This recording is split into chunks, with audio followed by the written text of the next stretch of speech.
Handa ka sabay sa ikot ng mundo, di mapigilan ang paglalakbay dahil sa sabi mo na ako pa rin para sa'yo. Di mapigilan ang pagkasabik sa iyong pagbabalik.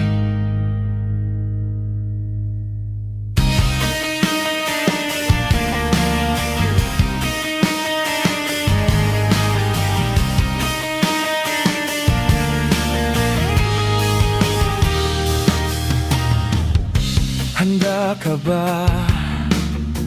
O baka hindi ka na nag-iisa pag-gising ko? Siguro ay ayaw mo na, di mo lang masabi pa, ngunit sana ay pakinggan mo.